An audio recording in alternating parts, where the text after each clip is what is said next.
कर्क राशि के आप जातक हैं, वर्ष 2025 के भीतर बहुत सारे परिवर्तन आएंगे।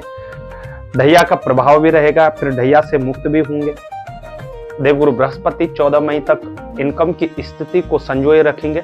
इनकम के मामले में 14 मई तक लगभग आपको दिक्कत नहीं होगी, उसके बाद आपको अचानक से दिक्कतें देखने को मिल सकती हैं। स्वास्थ्य के मामले में कर्क राशि के जातकों को कुछ मामलों में विशेष रूप से सतर्क सावधान रहना होगा, कुछ मामलों में अच्छी स्थितियां भी देखने को मिलेंगी। एक तो आप में गुस्सा बहुत है, कर्क राशि के जातक को चंचलता अधिक है। कर्क राशि के जातकों को गुस्सा करने से बचना होगा।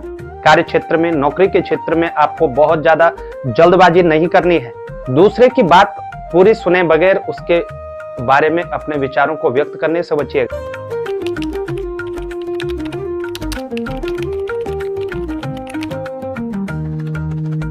प्रिय दर्शकों नमस्कार, बहुत बहुत स्वागत है आपका। आप देख रहे हैं ज्योतिष का विशेष कार्यक्रम में आचार्य पंकज शास्त्री, और ज्योतिष के विशेष कार्यक्रम में चर्चा करेंगे वर्ष 2025 के वर्ष फल को लेकर के। आज कर्क राशि के जातकों के लिए विशेष चर्चा होने वाली है। यदि आप कर्क राशि के जातक हो, इस वीडियो को पूरा जरूर देखिएगा, और वीडियो अच्छी लगे तो शेयर भी जरूर करिएगा।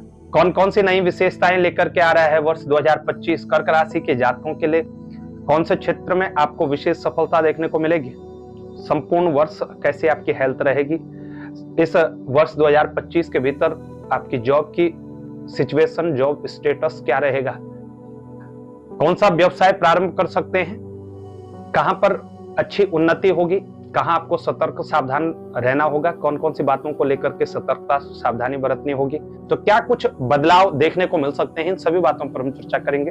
प्रिय दर्शकों, उससे पहले वर्षफल जानने के कुछ नियम होते हैं, उन नियमों के बारे में आपको जरूर जानना चाहिए। जब भी हम वर्षफल का कार्यक्रम देखें, उसे अपनी जन्म राशि के अनुसार ही हमें देखना चाहिए, लग्न के अकॉर्डिंग न देखें। लग्न आपका वह समय है जब आपका जन्म हुआ था। अब चूंकि सौर मंडल में ग्रह जो है वो चलायमान है, चलते रहते हैं, आपका जीवन भी, हम सबका जीवन भी चलायमान है। तो वर्षफल जब भी आप देखें, उसे अपनी जन्म राशि से ही देखिएगा। आपकी जन्म कुंडली में लग्न आपका कोई सा भी हो, चंद्रमा यदि 4 अंक जहां पर लिखा है वहां पर विराजमान है, तो निश्चित ही आपकी कर्क राशि है और ये वर्ष फल का कार्यक्रम आपके लिए है। दूसरा, प्रिय दर्शकों, इस वर्ष फल के भीतर कई बातें आपके लिए अच्छी होंगी और कई बातें आपके पक्ष से बाहर होंगी, आपके लिए अशुभ भी बताया जाएगा। लेकिन आपको इस बात का ध्यान रखना है, जब भी हम किसी पर्टिकुलर एक व्यक्ति का हम वर्ष फल तैयार करते हैं, और जब हम संपूर्ण कर्क राशि के जातकों का वर्ष फल तैयार करते हैं, उसमें बहुत सारे भेद होते हैं। वर्ष फल में बहुत सारे चीजें अलग अलग होती हैं। उसका कारण है आपके जन्म का समय। जरूरी नहीं है कि कर्क राशि के आप जातक हैं, आप 25 से 30 साल के भीतर ही हैं। एक कर्क राशि का जातक जिसने अभी जन्म लिया है, हो सकता है उसकी कर्क राशि हो। एक कर्क राशि के जातक अपने स्टूडेंट काल में होंगे, विद्यार्थी जीवन में होंगे, उनके लिए अलग सिचुएशन हो सकती है। एक कर्क राशि के जातक अभी जॉब की तैयारी कर रहे होंगे, नए स्टार्टअप की तैयारी कर रहे होंगे, उसको शुरू करने का उपाय देख रहे होंगे, उनके लिए अलग सिचुएशन हो सकती है। एक कर्क राशि के जातक 60 साल होंगे, 70 साल के होंगे, उनके लिए अलग अलग स्थितियां हो सकती हैं। लेकिन कुछ बातें सभी कर्क राशि के जातकों पर लागू होंगी, जबकि कुछ बातों का आपने ध्यान रखना होगा। उसके लिए आप अपनी व्यक्तिगत वार्षिक पत्रिका तैयार करवा सकते हैं। प्रिय दर्शकों, अब सबसे पहले हम जान लेते हैं कर्क राशि के बारे में कुछ जानकारियां, आपकी क्या विशेषताएं हैं, कहां कहां आपकी खामियां हैं, जिनको आपने 2025 के भीतर दोहराना नहीं है। कर्क राशि ज्योतिष शास्त्र में भचक्र की जो चौथी राशि है कर्क राशि है। कर्क राशि के स्वामी ग्रह चंद्रमा होते हैं। जिस प्रकार चंद्रमा परिवर्तनशील ग्रह है, उसी प्रकार कर्क राशि के जातकों में भी गति बहुत तेज होती है। आप एक बात पर अडिग नहीं रह सकते, अब आपको बार बार परिवर्तन करना अच्छा भी लगता है, और परिवर्तनशील प्रकृति आप बनाए रखेंगे तो कहीं ना कहीं उसी में आपको अच्छी सफलता भी देखने को मिलेगी। प्रिय दर्शकों, चंद्रमा का पूर्ण प्रभाव आपके ऊपर होता है, इसलिए चंद्रमा जब जिस पक्ष में जैसे घटते बढ़ते रहेंगे, उसी प्रकार कर्क राशि के जातक होते हैं। वैसे कर्क राशि के जातकों की यदि शारीरिक संरचना की बात करें तो कर्क राशि के जातक हाइट में थोड़े से छोटे होते हैं, गठीले वदन के होते हैं, सुंदर मुख वाले होते हैं, इनके फेस पर अलग चमक होती है। कर्क राशि के जातक मानसिक रूप से बड़े निर्मल होते हैं, निस्वार्थ भाव से सेवा करना इनको बहुत पसंद होता है, इसलिए ये जिसके लिए भी सेवा करें निस्वार्थ भाव से करेंगे। और यदि किसी के प्रति इनका क्रोध बढ़ जाए तो फिर उसकी खैर नहीं, वो लंबे समय तक स्मृति बनी रहती है और ये बहुत जल्दी अपने शत्रु को माफ नहीं करते हैं। कर्क राशि चूंकि जल तत्व की राशि है, इसलिए जल तत्व से संबंधित लाभ भी इनको होते हैं, लेकिन यदि इनके शरीर में कफ से संबंधित रोग इनको ज्यादा प्रभावित करते हैं। वायरल फीवर, जुकाम, खांसी इत्यादि आपको ज्यादा प्रभावित करने का कार्य करता है। प्रिय दर्शकों, आप कर्क राशि के जातक हो, जल से संबंधित तमाम व्यवसायों में आपको अच्छी सफलता मिलेगी। दूध से बनी हुई चीजें, जल से संबंधित व्यवसाय, डेयरी उत्पाद, साग सब्जियों का उद्योग आपके लिए बहुत अच्छा होता है। चांदी और मेटल से बने हुए व्यवसायों को आप बहुत अच्छा कर सकते हैं, अच्छी जॉब कर सकते हैं। और कृषि विभाग से संबंधित, नेवी से संबंधित अच्छी जॉब भी आप प्राप्त करते हैं। यदि जन्म पत्रिका में चंद्रमा और मंगल शुभ हो तो निश्चित ही आप बहुत बड़े पदों पर भी पहुंचने में सफल होते हैं।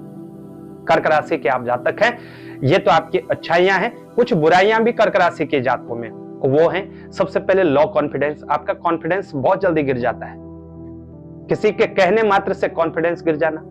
दूसरा, कर्क राशि के जातक चंचल प्रवृत्ति के होते हैं, बहुत ज्यादा चंचलता होती है। कभी कभी बूढ़े व्यक्ति भी बालकों जैसा व्यवहार करते हैं और कहीं ना कहीं आप बचपने में कुछ ऐसे फैसले ले लेते हैं जो आपके लिए बहुत अच्छे नहीं होते, तो चंचलता से आपको बचना चाहिए। दूसरा, क्रोध करना। कर्क राशि के जातक बहुत जल्दी गुस्सा हो जाते हैं, तो आप पर गुस्सा बहुत जल्दी हावी हो जाता है, या आपका किसी के साथ लफड़ा हो जाता है किसी भी प्रकार का, तो आपके दिमाग में वो बात छप जाती है और फिर आप उसी बात को लेकर के बुनते रहते हैं, अच्छे बुरे ख्याल बुनते रहते हैं और स्वयं के लिए ही आपके लिए वो दिक्कतें देने लगता है। इसलिए ऐसी सिचुएशन से भी आपको बचना होगा। 2025 के भीतर यदि आपको तरक्की करनी है तो इन बातों का ध्यान रखें। तो गुस्सा करने से बचिएगा, किसी से भी व्यर्थ की शत्रुता करने से बचिएगा और चंचल प्रवृत्ति पर थोड़ा सा लगाम लगाइएगा। प्रिय दर्शकों, आप कर्क राशि के जातक हैं, वर्ष 2025 के भीतर ध्यान से सुनिएगा या नोट कर लीजिएगा। आप 24 साल के हैं, 25 साल के हैं, 28 साल के हैं, 32 साल के हैं, आप 36 साल के हैं और आप 40 साल के हैं, तो निश्चित ही वर्ष 2025 आपके लिए बहुत बड़ी सौगात लेकर के आ रहा है। आपको हर क्षेत्र में अच्छी सफलता देखने को मिलने वाली है और आपके हर कार्य पूर्ण होने वाले हैं। 2025 आपके लिए उत्तम रहेगा क्योंकि ये आपके भाग्य उदय वर्ष है। निश्चित ही इन वर्षों के भीतर आपको अच्छा लाभ देखने को मिलने वाला है। और यदि आप कर्क राशि के जातक हैं, आप 2025 के भीतर 15 वर्ष के हैं, 26 वर्ष के हैं, आप 34 वर्ष के हैं या आप 62 वर्ष के हैं, तो आपको बहुत सतर्क सावधान रहना होगा। कहीं ना कहीं ये वर्ष आपको कुछ दिक्कतें देने का कार्य जरूर करेंगे। प्रिय दर्शकों, ये कर्क राशि के जातकों की विशेषताएं हैं। अब फटाफट चलते हैं आपकी नववर्ष प्रवेश कुंडली पर एक नजर डालते हैं और ग्रहों की स्थिति को समझते हैं। प्रिय दर्शकों, यदि हम 1 जनवरी 2025 की सिचुएशन देखें तो मंगलदेव कर्क लग्न में ही स्थित हैं, कर्क राशि में ही संचरण कर रहे हैं। ये इनकी नीच राशि है और मंगलदेव यहाँ पर काफी लंबे समय तक जो है संचरण करेंगे। कभी वक्री होकर के स्थित होंगे तो कभी मार्गी हो जाएंगे, कभी रेट्रोग्रेड हो जाएंगे, कभी मार्गी होकर के संचरण करेंगे। तो ये लग्न में ही स्थित बने हुए हैं। देवगुरु बृहस्पति वृषभ राशि के अंतर्गत लाभ भाव में स्थित है। देवगुरु बृहस्पति 12 से 13 महीने तक एक राशि में संचरण करते हैं। उसके उपरांत ही देवगुरु बृहस्पति राशि परिवर्तन करते हैं। तो प्रिय दर्शकों, वर्ष आरंभ से लेकर के 14 मई 2025 तक देवगुरु बृहस्पति आपके लिए लाभ भाव में स्थित रहेंगे और यहाँ पर कारक होते हैं तो लाभ पहुंचाने का कार्य करते रहेंगे।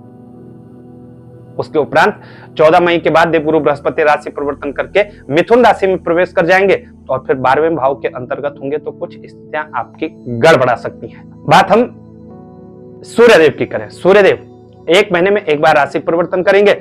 14 तारीख तक आपके लिए धनु राशि के अंतर्गत 6वें भाव में होंगे। उसके बाद फिर मकर राशि में संचरण करेंगे। 1 माह के बाद फिर राशि परिवर्तन करके कुंभ राशि में जाएंगे। तो इनका ये परिवर्तन होता रहेगा। जिस भाव में जाएंगे, जहां पर अच्छी सिचुएशन में होंगे वहां अच्छा लाभ होगा और नहीं तो छोटी मोटी दिक्कतें ये भी देने का कार्य करेंगे। सूर्यदेव वर्ष आरंभ में धनु राशि के अंतर्गत रहेंगे। चंद्रमा, आपके राशि स्वामी चंद्रमा वर्ष आरंभ के दिन ही यानी 1 जनवरी को मकर राशि के अंतर्गत रहेंगे और आप पर 7वीं दृष्टि बना करके रखेंगे तो आप पर कृपा चंद्रमा की भी बनी रहेगी। बुधदेव की बात करें, बुधदेव भी बहुत जल्दी राशि परिवर्तन करते हैं। इनका परिवर्तन 28 दिन से लेकर के 36 दिन के भीतर होता है। तो बुधदेव वृश्चिक राशि के अंतर्गत 5वें भाव में वर्ष आरंभ में संचरण करेंगे, फिर अपनी राशि अपनी गति में परिवर्तन करते हुए ये भी आपको नेगेटिव पॉजिटिव दोनों प्रकार के रिजल्ट देने का कार्य करेंगे। वही हम बात शुक्रदेव की करें तो प्रिय दर्शकों, शुक्रदेव कुंभ राशि के अंतर्गत विराजमान होंगे, शनि के साथ ही युति बनाएंगे। उसके उपरांत शुक्रदेव भी बहुत जल्दी राशि परिवर्तन कर लेते हैं, तो ये भी यहाँ से मूव कर जाएंगे। लेकिन बात हम शनिदेव की करें तो शनिदेव बहुत लंबे समय तक एक ही राशि में संचरण करते हैं, लगभग 2.5 साल तक एक राशि में रहते हैं। और कर्क राशि के जातकों पर शनि की ढैया भी वर्ष आरंभ से रहेगी। 29 मार्च 2025 तक शनिदेव की स्थिति आपके लिए कुंभ राशि के अंतर्गत 8वें भाव में रहेगी। तो शनि की ढैया से आप प्रभावित होते रहेंगे और यहाँ स्वास्थ्य से संबंधित दिक्कतें आपके लिए रहेंगी। 29 मार्च के बाद शनिदेव राशि परिवर्तन करके मीन राशि में आकर के स्थित होंगे, भाग्य भाव में स्थित होंगे, तो फिर आपको ढैया से भी मुक्ति मिलेगी और शनिदेव से संबंधित कुछ चीजों में आपको अच्छी तरक्की भी देखने को मिलेगी। राहु केतु की बात करें तो राहु केतु भी 18 महीने तक एक राशि में संचरण करते हैं, 18 माह के बाद यह राशि परिवर्तन करेंगे। प्रिय दर्शकों, 18 मई 2025 तक राहु की सिचुएशन मीन राशि के अंतर्गत होगी, भाग्य भाव में राहु संचरण करेंगे और केतु जो है वो पराक्रम भाव में स्थित रहेंगे।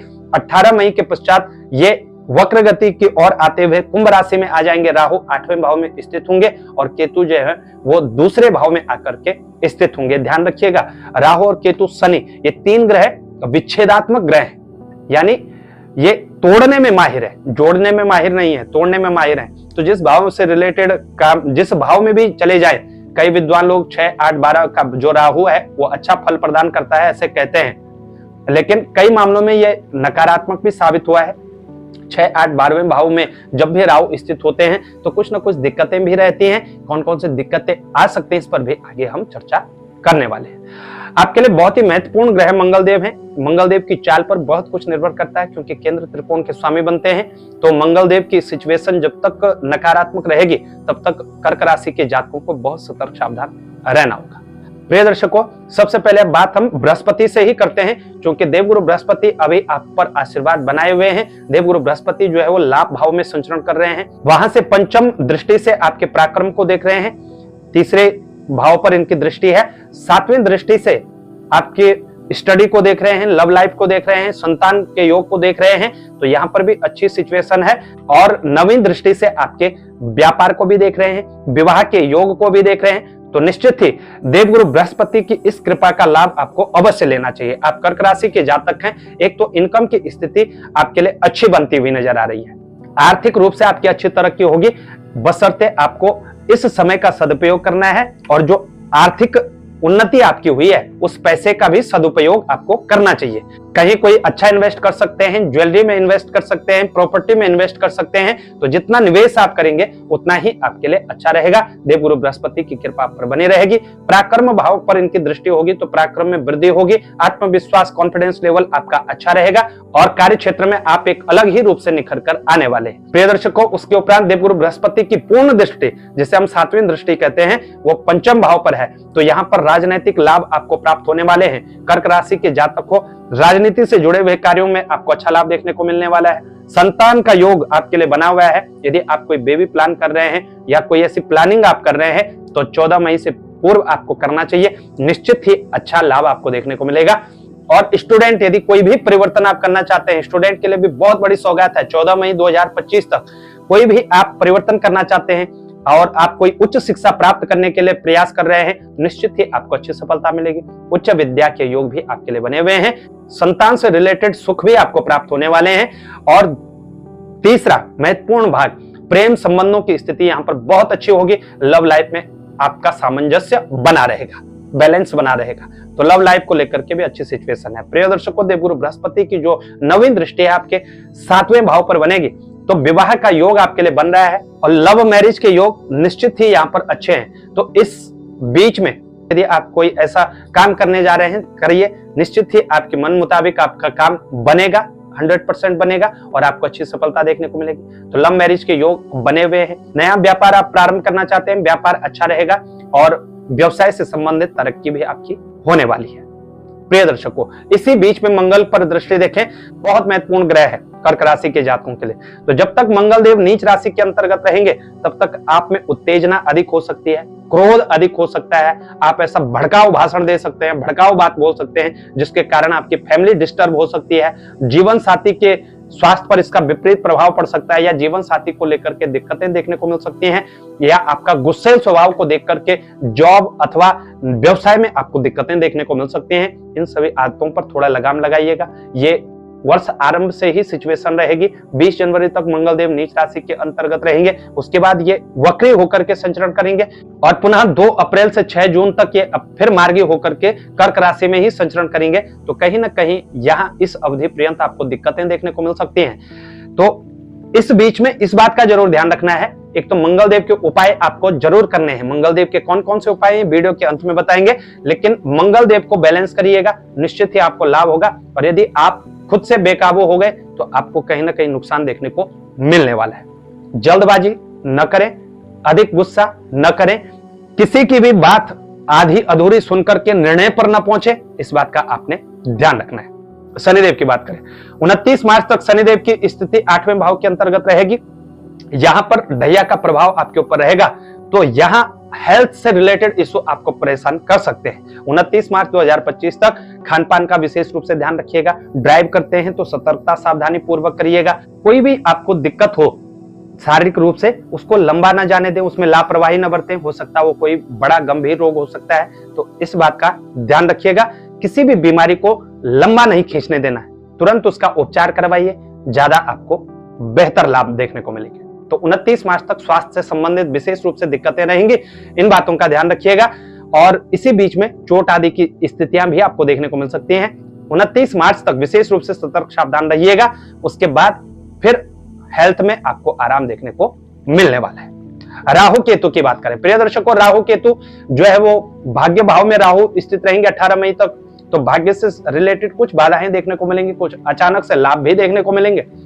धर्म कर्म के कार्य क्षेत्र में आप अनेक प्रकार के प्रश्न चिन्ह खड़े करेंगे, विशेष रूप से धार्मिक गतिविधियों को लेकर के, धार्मिक किसी विश्वास को लेकर के आप उसे अंधविश्वास करार देंगे, ऐसी सिचुएशन देखने को मिल सकती है। धर्म कर्म के मामलों पर अनेक प्रश्न चिन्ह खड़े कर सकते हैं, इस आदत से बचिएगा, क्योंकि राहु का काम ही भटकाना है। जिस भाव में चला जाता है उस कार्य क्षेत्र से आपको भटका देता है। तो ऐसी सिचुएशन यदि आपको देखने को मिले, इस पर लगाम लगाइएगा, क्योंकि हर कुछ तो हमारे बस में नहीं है, लेकिन अपनी आदतें हमारी बस में होती हैं। हमें पता है कि हमें नहीं बोलना चाहिए, तो वहां पर दब करके रहिए।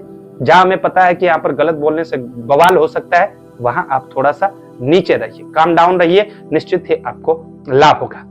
और केतु की बात करें तो केतु पराक्रम हाउस में है। यहाँ पर देवगुरु बृहस्पति की वजह से दृष्टि है, लेकिन फिर भी किसी भी प्रकार से अपने कार्य क्षेत्र में टाल मटोल करने से बचिएगा, अपने व्यवसाय में आलस करने से बचिएगा। जितना आप आलस करेंगे उतने ही आपके कार्य बिगड़ते जाएंगे, इस बात का आपने ध्यान रखना है। जब ये राशि परिवर्तन करेंगे और लंबे समय तक 8वें भाव में राहु रहेगा और केतु फिर दूसरे भाव में संचरण करेगा, यहाँ आपके कुटुंबी जनों से आपका विछोह हो सकता है आप कोई ऐसा निर्णय ले जो सबके मत में नहीं है और आप अपने आप को सही साबित करने में लगे हुए हैं, या आप कोई गलत काम कर रहे हैं फिर भी आप उन्हें सही दिखा रहे हैं कि मैं सही हूं, ऐसे सिचुएशन देखने को मिल सकती है, इस बात का ध्यान रखिएगा। और राहु अष्टम भाव में आएंगे तो यहाँ पर भी थोड़ा खान पान का ध्यान रखिएगा। यहाँ अल्सर जैसी दिक्कतें, पेट से जुड़ी हुई दिक्कतें, लीवर से जुड़ी हुई दिक्कतें आपको देखने को मिल सकती हैं, तो ध्यान रखिएगा। कर्क राशि के आप जातक हैं, मदिरा पान करते हैं, धूम्रपान करते हैं, या कोई भी नशा करते हैं, या नशे के किसी भी लत में हैं, इन आदतों से आपको इस समय अवधि में बच करके रहना होगा। प्रिय दर्शकों, ये मुख्य ग्रहों की चर्चा। जनवरी से दिसंबर की स्थिति देखें तो जनवरी के माह में कार्य क्षेत्र को लेकर के संघर्ष रहेगा। संघर्ष के बावजूद कुछ स्थितियां आपके पक्ष में होंगी, लेकिन कई मामलों में आपको निराशा हाथ लग सकती है। कई बार आपको कार्य क्षेत्र में आप खूब मेहनत करेंगे, लेकिन लाभ की स्थिति न के बराबर होगी, जिससे आप झुंझलाहट आपके भीतर आ सकती है।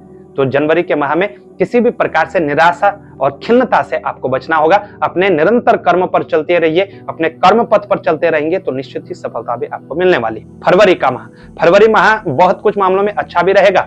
माता पिता का सहयोग देखने को मिलेगा। नौकरी का क्षेत्र यहाँ पर कुछ तरक्की दे सकता है, व्यवसाय में भी अच्छी तरक्की देखने को मिलेगी, स्वास्थ्य में कुछ सुधार देखने को मिलेंगे, लेकिन लापरवाही बरतने से आपको बचना होगा। फरवरी के माह में इस बात का ध्यान रखिएगा। मार्च के माह में कुछ स्थितियां बिगड़ सकती है, हेल्थ से रिलेटेड कोई बड़ा इश्यू आपको देखने को मिल सकता है, बड़ी चोट आदि का भय यहाँ पर बनता हुआ नजर आ रहा है, तो इस प्रयास को जरूर करिएगा। संपूर्ण मार्च के माह में यदि आप ड्राइविंग अवॉइड कर सकते हैं तो निश्चित ही अच्छा निर्णय आपका होगा, अवॉइड करिएगा। बहुत रेयर मामलों में आपको ड्राइव करना चाहिए, यदि आवश्यक हो तो सतर्कता सावधानी जरूर बरतिएगा। तो मार्च के माह में हेल्थ को लेकर के बहुत सतर्क सावधान रहिएगा। अप्रैल के माह में कुछ स्थितियां आपके पक्ष में रहेंगी और भाग्य का सहयोग आपको प्राप्त होता रहेगा। आर्थिक मामलों में आप कुछ अच्छा व कुछ बड़ा इन्वेस्ट कर सकते हैं। अचानक से घर, मकान, दुकान, फ्लैट इत्यादि पर इन्वेस्ट कर सकते हैं और भाग्य का सहयोग आप पर बना रहेगा। यहाँ पर मांगलिक कार्यों पर भी आपके खर्च होने वाले हैं। धर्म कर्म के कार्य क्षेत्रों में आप बढ़ चढ़ करके हिस्सा लेने वाले हैं। अप्रैल का माह आपके लिए अच्छा रहेगा। मई के माह में देखें तो मई पूर्वार्ध भाग अच्छा रहेगा। 15 तारीख के बाद थोड़े बहुत दिक्कतें देखने को मिल सकती हैं। जब देवगुरु बृहस्पति व्यय भाव में आएंगे तो यहाँ खर्च अत्यधिक आपके बढ़ने लगेंगे, अनावश्यक खर्च बढ़ने लगेंगे। आप कोई बड़ा कर्ज और बड़ा लोन ले सकते हैं और फिर आपको कहीं ना कहीं उस लोन और कर्ज को चुकाने में दिक्कतें देखने को मिल सकती हैं। तो ऐसी स्थिति में इस बात का जरूर ध्यान रखिएगा, कर्ज और लोन जितना कम हो उतना ज्यादा बेहतर है। तो कर्ज लोन से आपको बच करके रहना होगा। जून के माह में भी स्थितियां आपके पक्ष से थोड़ी बाहर हो सकती हैं। झुंझलाहट, क्रोध अधिक होगा, कार्य क्षेत्र में असफलता मिलेगी, अचानक से पारिवारिक वैमनस्यता खराब हो सकता है, जीवन साथी के स्वास्थ्य पर विपरीत प्रभाव रहेगा। यहाँ फिर दिक्कतें आपको देखने को मिलेंगी। लेकिन जुलाई के माह में बिल्कुल ये बातें धीरे धीरे ही सही लेकिन अपने आप बैलेंस होती रहेंगी, जिसके कारण आपका मानसिक तनाव कम होगा। कार्य क्षेत्र में आप अच्छी तरक्की कर पाएंगे। अगस्त के माह में बात करें, अगस्त का माह आपके लिए मध्यम माह होगा। इसमें बहुत ज्यादा उतार चढ़ाव नहीं आएंगे, लेकिन पारिवारिक दिक्कतें रहेंगी। पारिवारिक मामलों में आप डिस्टर्ब रह सकते हैं। कर्क राशि के जातक को अगस्त के माह में ऐसी किसी भी बात को करने से बचिएगा जिसके कारण कोई विवाद हो, इस बात का ध्यान रखिएगा। सितंबर की बात करें तो सितंबर के माह में भी अच्छी सिचुएशन है। कार्य क्षेत्र, नौकरी, व्यवसाय सामान्य रूप से चलने लगेगा और आर्थिक मामलों में थोड़ा सा जोखिम उठाने से बचिएगा। ये वो समय है जब आपको अपने संचित धन से कुछ अच्छा कार्य करना चाहिए। जो भी जातक शॉर्टकट तरीकों से जुड़े हुए हैं या शॉर्टकट तरीके से इन्वेस्ट करते हैं, उनको दिक्कतें सितंबर और अक्टूबर के दोनों महीनों में देखने को मिल सकते हैं। अक्टूबर के माह में स्वास्थ्य को लेकर के फिर से आपको सतर्क सावधान रहना होगा। खान पान का थोड़ा ध्यान रखिएगा। प्रिय दर्शकों, स्थानांतरण के योग आपके लिए 2 बार बनने वाले हैं। एक तो अप्रैल से मई के बीच में आप स्थानांतरण कर सकते हैं, स्थान परिवर्तन कर सकते हैं। वही अक्टूबर से नवंबर के मध्य भी आप स्थानांतरण के योग आपके लिए बने हुए हैं। आप निश्चित ही स्थानांतरण कर सकते हैं। दिसंबर का माह आपके लिए सामान्य रहेगा, लेकिन इस समय भी कार्य क्षेत्र के दृष्टिकोण से अच्छी सिचुएशन देखने को मिल सकती है और उत्तरार्ध भाग में आपसे बहुत सारी गलतियां भी होने वाली हैं, तो इन गलतियों पर विशेष रूप से आपका फोकस होना चाहिए। प्रिय दर्शकों, कर्क राशि के आप जातक हैं। इस वर्ष स्वास्थ्य को लेकर के स्थिति 29 मार्च तक दिक्कतें दे सकते हैं, उसके बाद सही रहेंगे। नौकरी के क्षेत्र में बहुत ज्यादा परिवर्तन करने से आपको बचना चाहिए। 29 मार्च के बावजूद कुछ स्थितियां आपके पक्ष में होंगी, तो यहां पर आप परिवर्तन कर सकते हैं। अप्रैल से लेकर के मई के बीच में स्थान परिवर्तन, जॉब में परिवर्तन आप कर सकते हैं, या कोई व्यवसाय आप नया प्रारंभ करना चाहते हैं तो यहां पर कर लीजिएगा। निश्चित ही आपको अच्छा लाभ देखने को मिलने वाला है। ये कर्क राशि का वार्षिक राशिफल, और बहुत सारी समस्याएं भी हैं, बहुत सारी खुशखबरियां भी हैं। अब बात उपायों की भी कर लेते हैं। यदि वर्ष 2025 में आपको कोई बहुत ज्यादा दिक्कतें होती हैं तो कौन कौन से उपाय आपको करने चाहिए। तो प्रिय दर्शकों, कर्क राशि के जातक को एक तो निरंतर हनुमान चालीसा का पाठ आपको जरूर करना है। शुक्ल पक्ष से आरंभ करके 21 दिन लगातार आप मंगलवार के व्रत करिए। दूसरा, यदि आपको यह लगता है कि आपका भाग्य बंधा हुआ है, कार्य क्षेत्र में आपको लाख कोशिशें करने के बावजूद भी आपको सफलता नहीं मिलती है, आपकी मैरिज लाइफ डिस्टर्ब है, लव लाइफ डिस्टर्ब है, या आप स्टूडेंट है, पढ़ाई में आपका फोकस नहीं है, तो एक और उपाय आपको बता रहे हैं। इस उपाय को भी आपको करना चाहिए। प्रिय दर्शकों, एक श्रीफल ले लीजिए। श्रीफल यानी सूखा नारियल जटा वाला, उस पर काली सूती डोरी 7 बार लपेट करके उस पर सरसों का तिलक लगाइए। थोड़ा सा तिल लगा करके एंटी क्लॉकवाइज 4 बार अपने सर के ऊपर घुमा करके शाम को किसी वीरान जगह पर, किसी सुनसान जगह पर डाल दें, या किसी पीपल के पेड़ के नीचे डालें, या बहते हुए पानी में आप प्रभावित कर सकते हैं तो ज्यादा बेहतर है। बहते हुए जल में उसको प्रभावित कर दीजिएगा। निश्चित ही आपके जितनी भी दिक्कतें हैं वो सारी दिक्कतें दूर होंगी। प्रिय दर्शकों, यदि आप कर्क राशि के जातक हो, सामर्थ्यवान हैं, तो वर्ष 2025 के भीतर तो शनि, राहु, केतु 3 ग्रहों की शांति आपको वर्ष 2025 के भीतर जरूर करवानी चाहिए। कैसी आपको जानकारी लगी हमें उसे बताएं। जानकारी अच्छी लगे शेयर जरूर करिएगा। चैनल पर नए हैं चैनल को सब्सक्राइब करना ना भूलेगा और ज्योतिष से जुड़ी हुई तमाम जानकारियों के लिए आप संपर्क कर सकते हैं। आज के लिए इतना ही, हमें दे इजाजत, तब तक के लिए नमस्कार।